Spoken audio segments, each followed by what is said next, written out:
It's 24 degrees Celsius here in Abuja, the Federal Capital Territory. Good morning and welcome to your daily dose of sunshine. I'm Maokwe Ogun Yusuf. And I'm Ayo Makinde. It's cool here, 25 degrees actually. It's rained into this morning in Lagos. I don't know about your side there, Maokwe. So we still enjoy the daily dose of sunshine because this is Lagos. You can just brighten up at any time. So I say welcome to the show.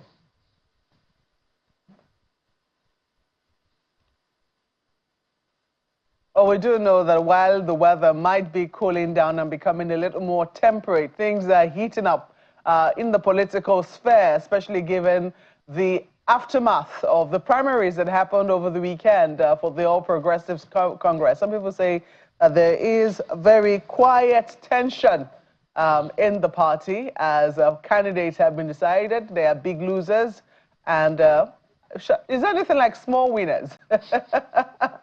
But because if you have big losers, certainly you might be looking at small winners. But that's not what we're looking at this morning. This morning we're looking at a national concern. Vandalism of public property continues to be something that should worry all of us, especially when they concern the things that are of use to all Nigerians. It is very worried that some people continue to think that that is something that is their personal property or something that they can steal, especially when they also concern things that can cause an emergency, that can ruin lives, that can take lives should an accident occur. So only today we received a message from the Nigeria Railway Corporation that they received a message from their staff around Kuru about an ongoing vandalization. They said they alerted the NRC in Jos, whom they contacted to intercept the vandals. However, they say that did not seem to have, that intervention did not work, as about 10 panels of UIC 50 rails were cut into pieces, and about 305 UIC 50 slippers and 102 pieces of cut rails were left laying on the track formation. This vandalization happened in Kuru in Jos. Kuru is around Jos South local government area for those of us who know Jos a bit well or have an idea of where it is. Certainly this development continues to be worrying because it's very mind-boggling how it is that the government I'm looking for the word now. I don't want to use words that immediately come to weak.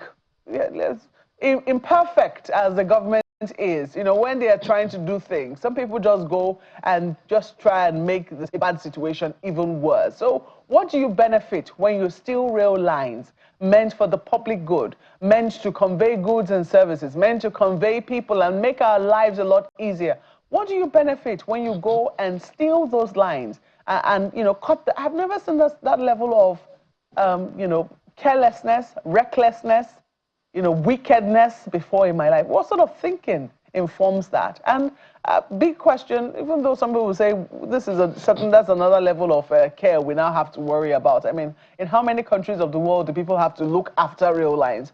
But since we now realize that this is something that maybe might be peculiar to us, then we now need to find ways to make sure that we protect these rail lines. But Ayo, to be very honest, I'm still trying to wrap my head around this sort of wickedness, this level of criminality. What is this about? It's it's unthinkable because as you were talking about the fact that, you know, this is historically not us. I remember using the rail line when I was much younger. To go from place to place.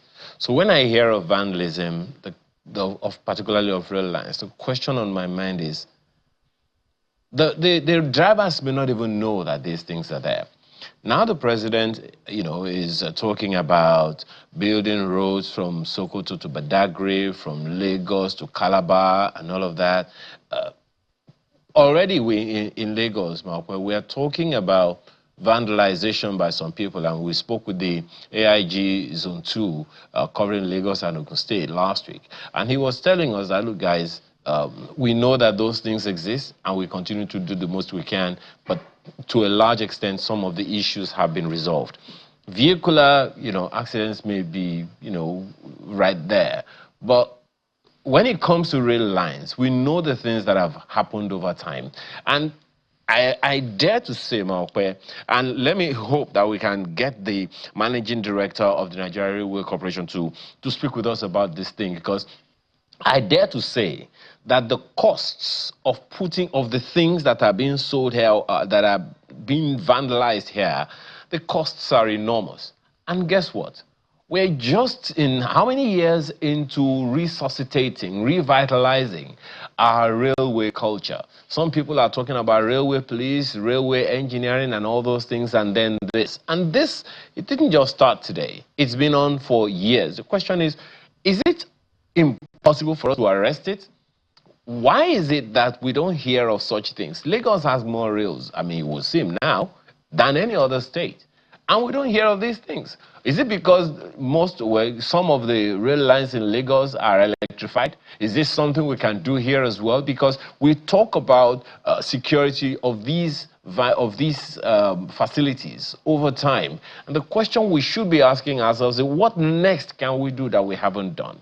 We have local government administrations. Mark, I continue to talk about the fact that the railway, the local government administration, the local government system is our first line of defense against anything. General Chola Williams was on this program telling us we don't have a security problem, we have a safety problem. And this that we are seeing is a safety concern. So should we call the military in on that as well? We understand that the NRC is supposed to be there. That's their primary assignment, going by what we have received from the NRC. One of their functions, going by what we received from the NRC, and we hear that the vandals got away before they got there. Hey, isn't it possible to preempt some of these things? I don't know. Maybe I'm expecting too much, but it really does get daunting, Mokwe. Just to be honest, it really does get daunting that these things happen, and it's unfortunate that we can't really do anything about it.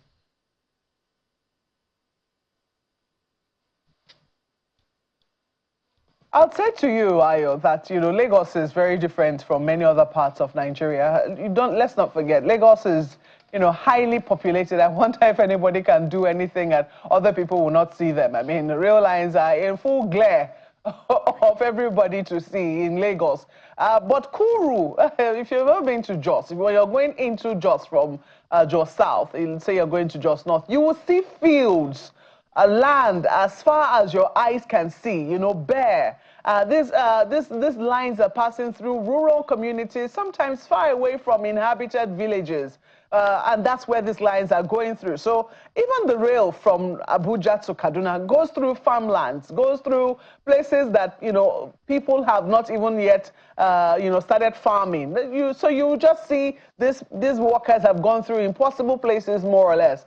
And so you cannot say that, it is very difficult for us to say that we're going to, I will not say it's impossible, but it can be difficult for us to man these lines in rural places. But given that this is now the peculiar kind of crime that we're seeing with our public infrastructure. The saying goes that if the bird learns to fly without perching, then the hunter must learn to shoot without missing. That's basically the job that our security agents now have on their hands. They must devise ways, even if it's to set up local vigilante groups, whose job will be to watch out for people like this, especially when public infrastructure passes through their areas. You also have places where, we're talking about lines that you can even see. Have you ever seen situations where people are breaking concrete so that they can take out the iron in it? The level of crime these days is, I don't know when we're going to start the work that really needs to be done to reorient people as to the dangers of what it is that they're doing. And I do hope that when these vandals are caught, they are not just prosecuted for theft, they are also prosecuted for manslaughter, because essentially what they intend to do is kill people. If a rail line, or if a train is passing through this area and is, doesn't know that the lines have already been cut, what they intend to do is kill the people on board. And they need to understand the implications of their actions. But we call on the NSCDC to let us know what it is that they're doing, and we hope that perhaps much later in the program, Mr. Okwefa and the NRC can tell us what it is that they are doing to forestall actions like this, since we have now seen this is a new threat that we're facing in Nigeria. But there are other threats that are also impending if we do not do anything about them. Only over the weekend, the World Health Organization announced that the Ebola virus is now a public health emergency of international concern. What does that mean for Nigeria? The NCDC has been speaking, and will be speaking with a top epidemiologist to know if we are truly prepared or if there is so much work to be done. In just a moment, please stay with us.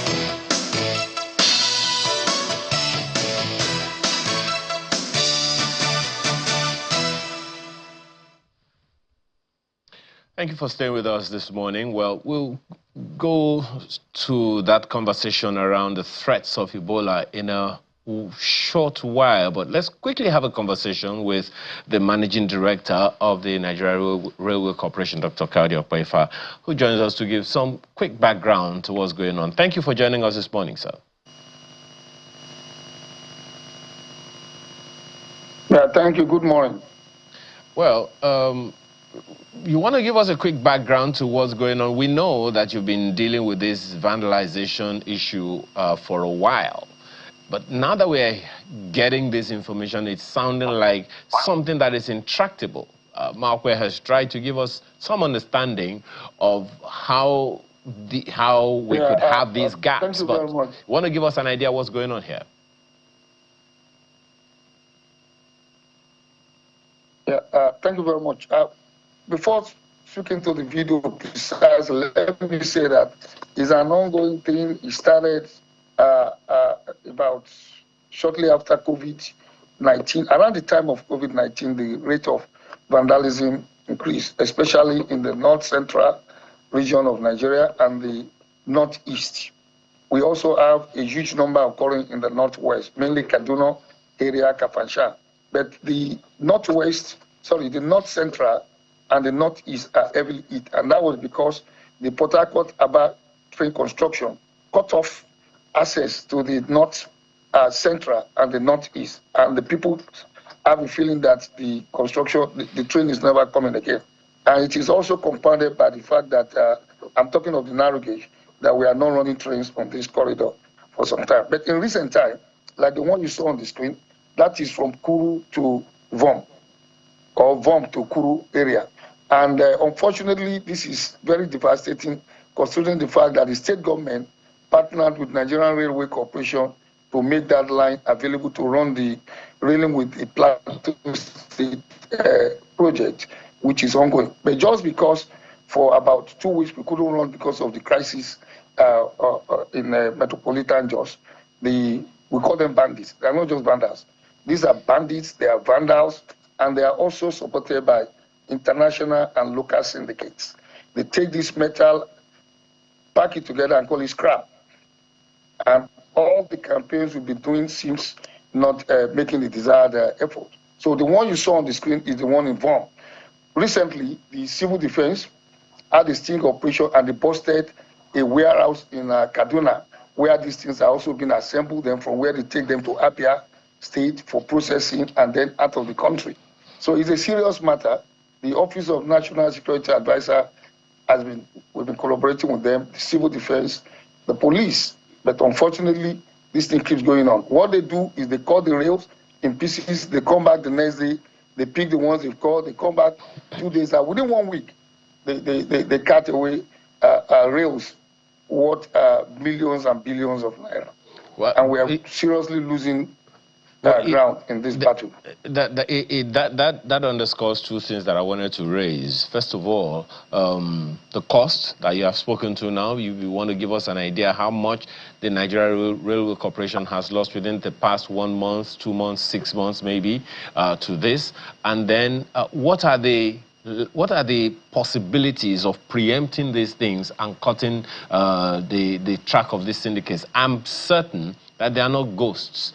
If the NSCDC could track them, as has been previously shown on this station, it means that they can be found and this issue can be tracked. So when you say that we are losing ground, it's a little bit troubling and almost like we're giving up. I wouldn't be able to put an exact cost, but I can just give you an idea of the value.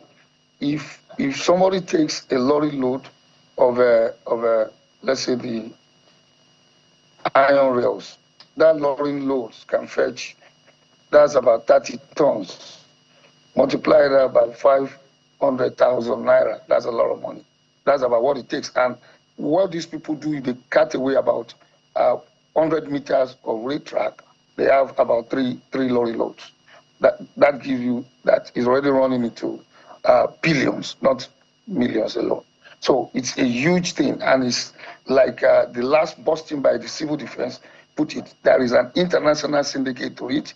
There are local syndicates, and most of these people come to us that they want to buy scrap, rail scraps. They are also part of this syndicate, and it's to appeal to Nigerians, especially our elites, to please stop entertaining and sending such people to us. We'll make it clear. That's why I'm wearing this T-shirt. Remember, a friend of NRC made this for us. So what he's saying is that NRC rail assets, Nigerian national rail assets, are not scraps. Whenever they are damaged, we remove them, we melt them, we repurpose them. And when it is so much, we dispose them. And there are legitimate means to dispose them. That's the means we will follow. But what you see is that, especially in the Northeast and the Northwest, is gradually becoming a tool for those who are involved in those unfavorable activities. And we are appealing to the judiciary too. When they are caught and we go to court, we don't get the kind of judgment we deserve. We have a situation in Jos. Just about 2 months ago, a vehicle was caught with our materials. We seized the vehicle, we took them to court. The court said the vehicle should be released while our material should be dumped. They dumped some of the material in our absence. 3 days after, we found the vehicle with the materials at an accident scene. Then recently, another one happened in Bauchi, where in an attempt to escape from the civil defense and the police chase, the vehicle got, the material got, the vehicle got into an accident, and the materials were all over the street. And to pick those things, you now have all sorts of hindrances from some other authorities. You have to follow these procedures. We have to follow these procedures. You go to court, they give judgment and allow them to go by paying 30,000 naira, 50,000 naira, especially at the magistrate court. So we develop a method to bring them to Lagos. When we bring them to Lagos, we get judgment in the Lagos courts. But that is also an expensive act. We have to transport the accused, we have to transport the prosecuting witnesses, and we have to keep them in Lagos. We have to take only in Lagos as of today. We are getting justice in prosecution.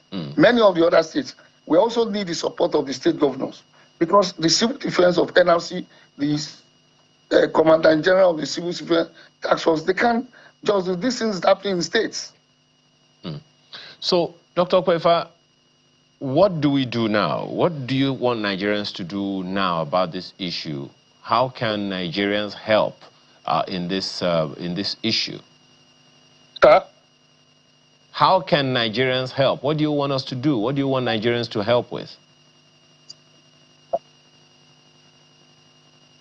One, the judiciary, they need to be set first. The chief judge, whoever is controlling the judiciary, should make them understand this issue should be treated as economic sabotage, not just theft. They treat it as theft, and when they do that, the criminal gets through. That's on the part of the judge. Then on the various checkpoints around the country, wherever they see anybody moving this item, they should delay them. except they have delayed them until they get clearance. All right. We have to thank you very much. Legitimate movement like the one in just now. We have to move in now to pack the remnants. That would be a legitimate clearance. This thing, we have been clearing this since January this year. If you know how many we have cleared from the bushes, we definitely know, Dr. Okwefa. Then number three is for those who know where these melting plants are. Okay, those who know where they are? Sorry, where these melting plants are, we also need the security operatives to go in there and confirm the source of our materials that are there, real material. They also have NNPC pipes. They have waterboard pipes. And this thing is ongoing. Well, clearly, Dr. Okwefa, as you have said, this issue is they are not ghosts, right? They are human beings, they are Nigerians. You have said some of them are Nigerians, some of them are foreigners. But we have to find a way to ensure that we do the needful, because lives are at stake, and as Malcolm put it the other time, it's not just theft, and you've called it economic sabotage. This is leading to manslaughter.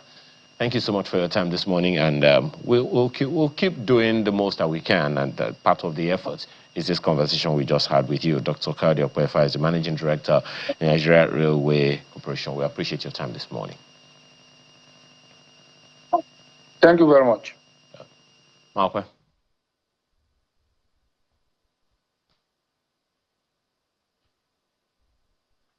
Thank you, Ayo. Well, we're shifting gears now to the alert raised by the World Health Organization over the outbreak of the Ebola virus in Uganda and the Democratic Republic of Congo. And we have right here in our studios a guest, Dr. Olaolu Aderinola, who is the Deputy Director, Health Emergency Preparedness and Response, and also the Deputy Lead, Ebola Virus Disease and Other Viral Hemorrhagic Fevers Technical Working Group. He's with the Nigeria Center for Disease Control and Prevention. Thank you so much for joining us this morning, and thank you for your patience. Thank you so much for having me, Malpi. So the World Health Organization has declared the Ebola virus a public health emergency of international concern. What does this mean for us?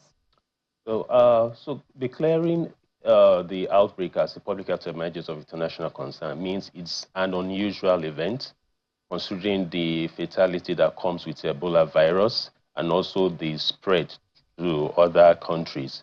So for this outbreak now, it started in the Democratic Republic of Congo. Several persons have died. There was a bit of some delays in being able to pick it up on time. The WHO was notified on the 5th of May. And this was also confirmed in Uganda, which means that this has actually crossed from one country to the other because of porous borders and the situation in which that has occurred. So it has the propensity to spread across more countries, especially countries around the Democratic Republic of Congo. The Democratic Republic of Congo is a large country. It's like 2.5 times the size of Nigeria. And there are 9 countries surrounding the Democratic Republic of Congo. And incidentally, the outbreak that occurred in Uganda was in Kampala. That is the capital of Uganda. So there is a need for international coordination and response. And that's why that was issued by Dr. Tedros, to ensure that everybody is at alert and give support to those countries, because wherever an outbreak is, the whole world is at risk, and the possibility of it moving to another country is pretty there, and it's high. So resources need to be mustered together, and other countries also need to ensure that they are prepared to be able to respond should there be an importation of cases in their countries. It's not the first time we've seen an outbreak of Ebola in the Democratic Republic of the Congo. What exactly is making this incident particularly different? So in the Democratic Republic of Congo, this is the 17th outbreak. And the Republic of Congo is a place that they have huge vegetation, forest there, in fact. And there are a lot of wildlife there, fruit bats and all that. And what makes it particularly concerning is that man is now encroaching into the territory of where animals are. And once there's that contact, then there's that high propensity for zoonotic disease. That means diseases that occur in animals to now cross over to human beings. Therefore, Democratic Republic of Congo, that area is in the northeastern part of the country, in which there is geopolitical issues, there's insecurity there, there's also mining there. That place is also close to Uganda and also to South Sudan. So there is free movement of people around that area. So that has actually led to all these issues. And you know, at times, some mining activities would make people to be moving a lot to that area. And so those cross-border activities make it really concerning and can make it spread. Well, interestingly, the NCDC has now released an advisory. First, we'll have to know if how this advisory is spread. Is it possible that all health facilities would have received this message by now? Yes, so over the weekend, we've actually been very busy, especially at the Tenku Working Group since the first confirmation in Democratic Republic of Congo. We have been reaching out to all the stakeholders in the Tenku Working Group for Ebola virus disease. And over the weekend, just yesterday, Dr. Tedros declared this. So as a public health emergency of international concern. So this public health advisory has been issued on our various social media handles. And the Director General of the NCD, Dr. Jide Idris, has actually sent specific advisories to all commissioners of health in the states, because we need the states to really prepare for this in terms of their treatment centers, in terms of the readiness of their rapid response teams to respond, and also to heighten surveillance to be able to pick this on time. And we're also collaborating with the Port Health Services of the Federal Ministry of Health and Social Welfare to ensure that there is enhanced surveillance at our points of entry, at the international airports, and also at our land borders too. One of the dangers which you had noted earlier was the fact that it has now spread to Uganda, and it did so via porous borders. How big a threat are Africa's porous border to its health security? So porous borders, it's a big threat. But the thing is, this virus don't recognize borders. And the thing is, once someone is infected, he can just move to another place without knowing that he is infected. And this case was actually picked up in Uganda when someone just felt unwell, went to their treatment facility on 11th of May. The person died on the 14th. Then because of the alert they had from DRC, the government of Uganda now ordered for that sample to be retested. And incidentally, when that case died, he was repatriated back to the Democratic Republic of Congo, which means the issues of safe burial would have really been compromised to ensure that people don't get more infected. Now, investigations are ongoing in both countries to ensure that they can pick cases, especially looking at and using communities to ensure that communities report cases of fever and cases of unexplained deaths that occur. So it's really a big work to do within the region. Looking at, we also have South Sudan there. And as I said earlier, there was even people that moved from Ituri, is in the northeastern part of Democratic Republic of Congo. And people can move from there to even to Kinshasa, which is the central part, which is in the western part of the country. And there will be alerts that have also been raised. Luckily, so one of the tests that was done was negative, but which really means that this can move to any part, especially countries sharing borders with the Democratic Republic of Congo. As somebody who works in health emergency preparedness, what exactly are your biggest fears with this outbreak? So the fear is really an importation into the country, but with the measures being done, because what WHO has advised is that there should be screening at points of exit of countries. So before anybody leaves the Democratic Republic of Congo, or anybody leaves from Uganda, they need to be screened before they can move. And any contact should not cross to any other country except that patient is moved for medical evacuation, because it's known, because at those borders, there will be differentials in terms of the capacities of health facilities. So for us, because the world is a global village, someone can actually travel. People may actually try to beat the system that is put in place. Some may feel, I think I will get better care in my country instead of me staying here. They may just find a way of trying to evade that. You know, some may take antipyretics to ensure that they make the fever to be subdued, and now I don't want these people in this place to treat me, or I feel I will have more support. So that fear of international travel is there, and so our Port Health officers, they are actually at high alert to be able to pick those cases. So the most likely case, scenario would be an air travel into the country. Really not a land border, but that is not ruled out completely. So we need to be very vigilant. Well, I believe that this is not the first time we've seen our vigilance help, especially, well, with COVID, our vigilance helped. With Ebola, I think it was the vigilance of a medical personnel, of medical personnel who paid with their lives. That was what was able to keep our country safe. But in this instance where, you know, land borders are also affected, I think it might be worthwhile for us to go and take a look at our maps, because we do know also that we have porous borders. Our borders are porous, be it in north or south, our borders are porous. But I think it will be worthwhile for us to take a look at the borders closest to, you know, Uganda and maybe Central African Republic, and if we can have an influx there. I don't know if we also have an eye. Do we have any official presence in those places where we really suspect that sometimes, you know, people come through those areas to get an entrance into our country? Yeah, so if you look at the eastern parts of Nigeria, so you are looking at Cross River, and people can actually move in through that area. So that's why the advisory to commissioners was very apt, so that they can ensure that people are really tracked to know where they're coming from. And it's also important that relatives of people who come in also alert health officials. It's very important, because once that is done, we're able to pick the case on time. As I said, some may just decide and to just try and move back to the country, not wanting to stay in that place. And the other thing is that the incubation period of this is between 2 to 21 days.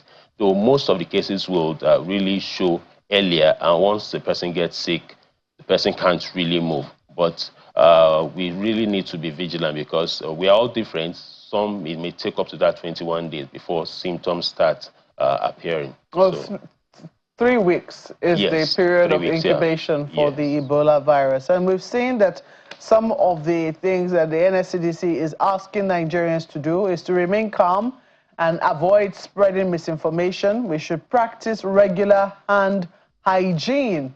We saw that during the outbreak of COVID, that even in public places, in churches, in mosques, in restaurants, in hospitals, you know, sinks were placed outside of those facilities for people to be able to wash their hands. But since the threat of COVID went away, and we survived that, those sinks too have also become like relics of a bygone era. What do you think we need to do to make sure that habits like that remain with us even beyond the era of, you know, an emergency being declared? Yeah, so really changing people's culture will take some time, but we always need to continue with advocacy. Like on the 5th of May, there was the World Hand Hygiene Day to raise awareness about it. And the other thing is also ensuring that the infrastructure, the enabling environment is there for those for that to really work, making water running in the taps, which means that people need to provide water to be there, and also people to also demand that such facilities should be there for hand washing to be done. Because we shouldn't really just wait for a threat to come up, because once it's already part of us, then we're able to not just save ourselves, and we're even looking at healthcare workers, because when people come sick, they come to the healthcare facilities. So the advice is also going to healthcare workers to ensure that they observe standard infection prevention and control measures at all times. So it's very important that this is done so that they protect themselves. And we don't want to lose our healthcare workers. We know the challenges we have with the healthcare workforce in the country. So the ones that are really working and assiduous in their work, we need them to be safe, and really need them to contribute to ensuring that we are all well and our health security is not compromised in the country. And the campaign around bushmeat, how effective would you say it has been? We do know that quite a number of Nigerians love their bushmeat. So the thing about bushmeat is really to be cautious about it, the threat really goes to the hunters of those who get to bushmeat, because they are the first person that are in contact with it, to be in contact with the preparation, the secretions, the blood that comes out, and the fluid. By the time they have now prepared it, most likely the persons who purchase it may not, but because there's that interface, either from the meat, and usually it's if they get an animal that has died, so that the transmission is much higher than even from the person selling it. So people should be cautious about who those hunters are, and also to ensure that those hunters are also sensitized about this outbreak, and ensure that they're also protecting themselves in hunting that. But for the meantime, when we know that there is a risk, it's usually advisable for people to take caution. Now that there's this, maybe people just step down on the bushmeat consumption. Do we have a way of reaching the hunters? Hunters, so the thing will really be to the communities. So, you know, hunters are in communities, so through local governments, through our traditional rulers and religious leaders, to reach out to them on this. And this is why this information really needs to go down to all the states, local governments, especially those at the border points, the hunters. It's really important that we reach out to them. So we can't really overemphasize the need to get this message across so that they know the risk, because we need everybody alive. Human resources are our greatest resource in the country to make this country better for all of us. Well, we do hope that level of suspicion and our preparedness will be heightened, especially as we have been warned. They say to be forewarned is to be forearmed. I do believe that Nigerians will take the message and the advisory to heart. We have to thank you very much for the work you're doing at the NSCDC. Dr. Olaolu Aderinola. Beg your pardon, the NCDC. Beg your pardon. Dr. Olaolu Aderinola is Deputy Director, Health Emergency Preparedness and Response, and also Deputy Lead, Ebola virus and other viral hemorrhagic fevers technical working group at the Nigeria Center for Disease Control and Prevention. Thank you once more. Thank you so much for coming to our studios. Well, we take a break now. When we come back, we will be going straight to the world of politics. Not the APC this time. It's not only the APC that has been in the news. The NDC is also in the news over zoning issues. Find out what it is about when we come back from this break.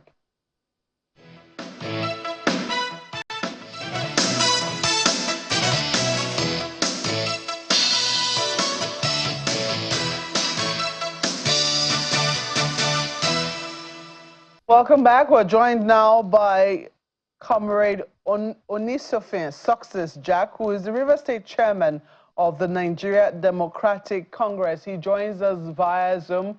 Comrade, it's good to see you in our program this morning. Thank you so much for joining us. What exactly is this controversy? Why do you think the zoning of the presidential ticket within your party is causing controversy? Well, I don't know. Good morning, Maokwe. Good morning. I don't know of any controversy that our decision in NDC to zone the presidency to the south is causing. I think it's well embraced and Nigerians are well at home with it. Well, I'm sure you've seen the criticism by former Vice President Atiku Abubakar, who has called it as a setback to plans by opposition parties to displace President Bola Ahmed Tinubu. He doesn't think that this is something the opposition parties should be embracing towards the 2027 elections. Okay, I don't know if Atiku will be suggesting chaos rather than order. Pardon.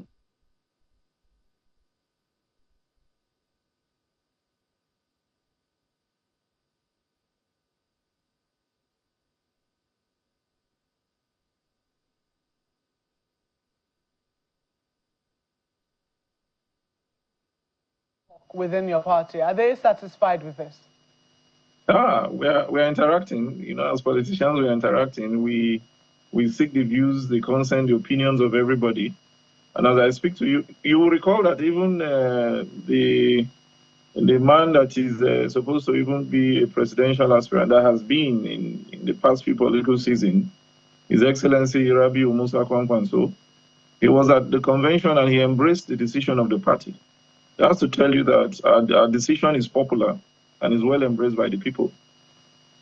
Let me take this to Ayo now, because I also know that there has been controversy in the wake of the primaries that you conducted. There were protests in Imo State, and maybe you can tell us what that is about when Ayo takes over the conversation. Well, thank you, Makwe. I think that's a good place to start, actually.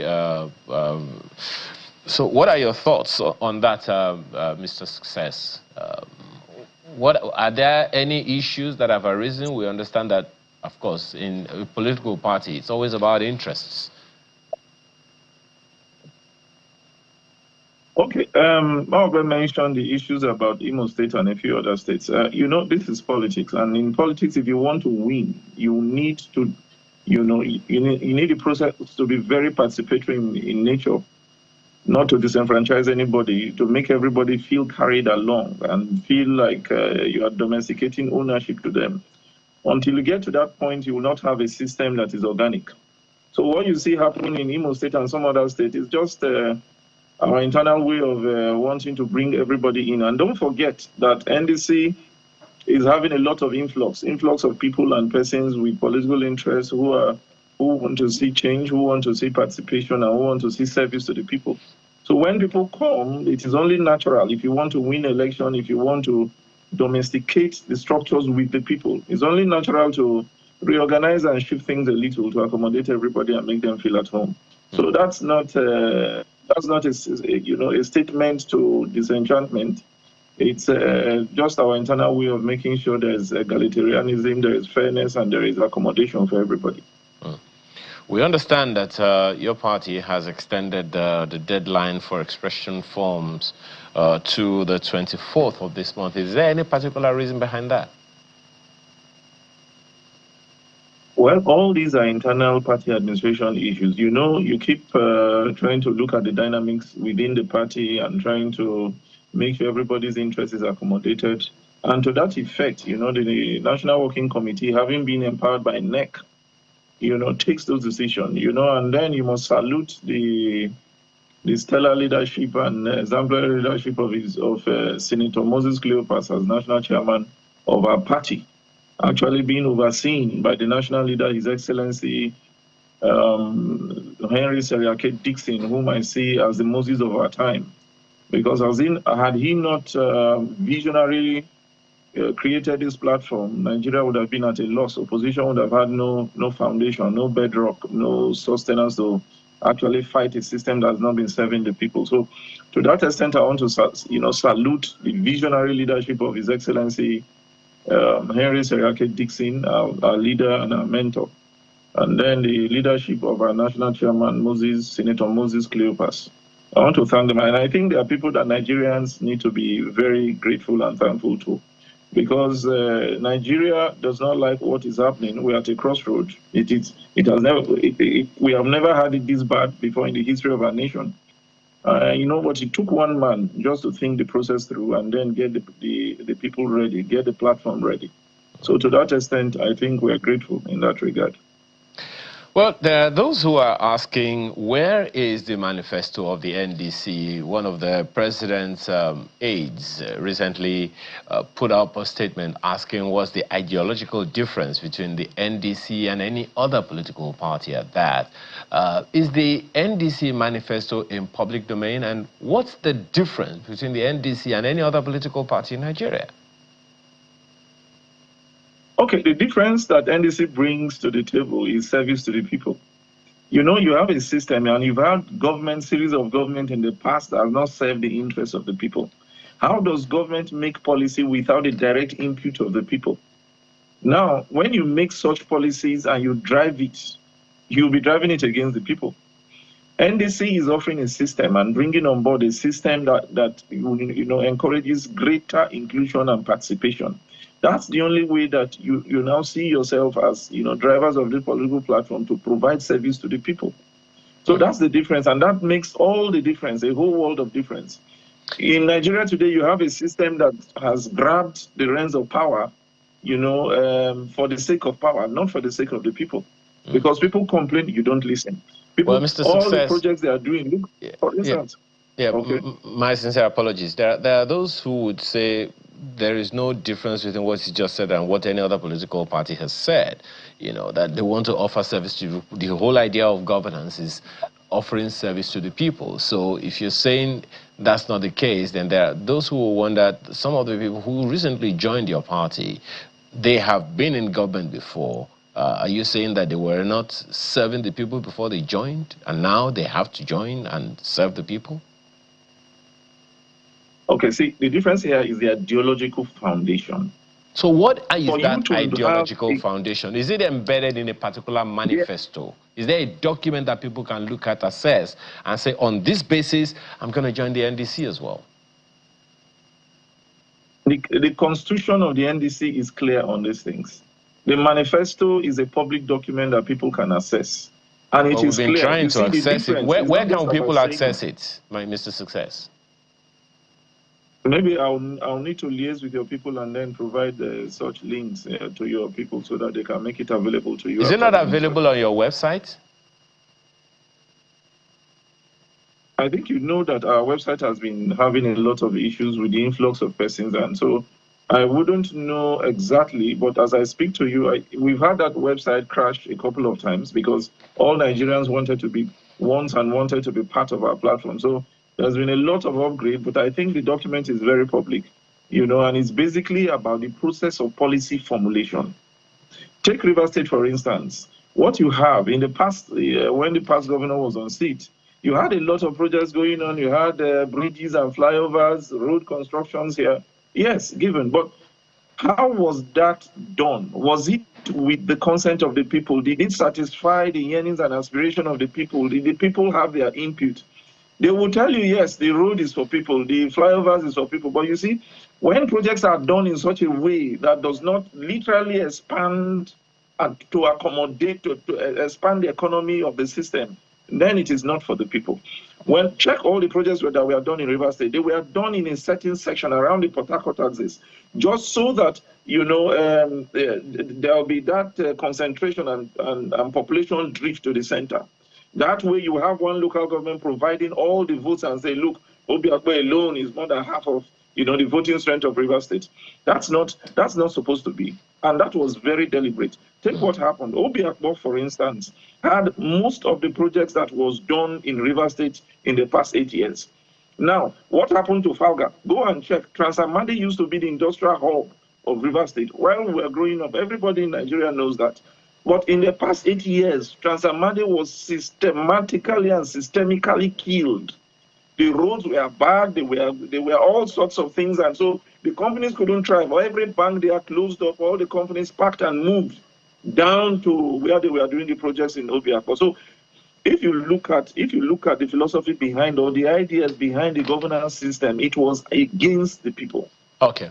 And you know, it drifted the voting population down to Obiakpo, and I think it was calculatedly so. That's using infrastructure to perpetrate economic and political gerrymandering, if you like. All right, just one more question from me. Your party announced that the presidential form goes for 60 million naira, and it'll be good to understand, you know, the basis, because as at the last time I checked, and I'm still trying to find out, I'm not sure that the salary of the Nigerian president officially is anything near 20 million naira per annum. So if we are asking the presidential contestants or aspirants to pay 60 million naira, there are those who are wondering, how is the NDC different from any other political party charging like 100 million and so on? Well, in all cases, I would refer you to the cost put out there by other political platforms and parties. That's not the basis. Just a second. That's not the basis. The basis is if that fellow from the NDC becomes president, the natural thing is to recoup his money. That's the ideology in the mind of many Nigerians, that if I paid 60 million naira to become president, I have to get that money back because it's an investment. It's not donated to charity. Okay, let me tell you something about party politics, which you may even know better than myself. All those monies you see people pay is not going into one man's pocket. It's not so that somebody somewhere can get enriched. if you want to contest for President of the Federal Republic, that's serious business. Now, and because it's serious business, you are going to have polling unit agents in every single polling unit in the Federal Republic of Nigeria. A lot of logistic cost is involved. So I think that people must also know, while we push this, advance this agitation for low cost, so that the common man can partake. If the common man partake and we are not able to mobilize men and resources to the right places, will the government indeed not coast on to victory free of charge? Because you may not be able to police your votes and make sure they are secured. You may not be able to do the very things you need to do to, get your people from point A to point B. So the point I'm trying to make with this thing is we have been very considerate in the cost, of these forms. The national leader is aware of everything the National Working Committee does. And to that effect, it had a very robust deliberation before these things were, before these amounts were reached. And I think it's about the lowest you find anywhere. And I think we are good to go on that. But don't forget that these things takes a process. We are coming from somewhere and we'll finally get to where we want. At what point do you think your campaign is going to go full throttle? Well, Mark, but I'm just chairman of River State of the party. There are decisions that are above my pay grade. The national leader is there. The national chairman and national working committee members are there. Ours is just to follow instructions and orders because they are more strategically positioned. They have a better view of what is going on. Ours is to provide advisory on what should be done based on the peculiarity of our own terrain and the dynamics of political considerations here. So what would you advise on that? Yeah, we are still talking. We are still talking. As a party, it must be an integrated solution going forward. Well, we certainly look forward to seeing your party on the campaign trail, and we wish you all the best as you go into the 2027 polls. We've been speaking with Comrade Onisofian Success Jack, who is the River State Chairman of the Nigeria Democratic Congress. Thank you once more for speaking with us. Thank you, Mark. I appreciate it. Thank you, Ayo. Well, that's where we draw the curtain on today's program. You bet that you can see all of the aftermath of the primaries of the different political parties as they unfold here on Channels Television. Thank you so much for watching Sunrise this morning. I'm Maokbe Ogun Yusuf. And I'm Ayo Makide. I'm still counting down to Children's Day, by the way. See you tomorrow.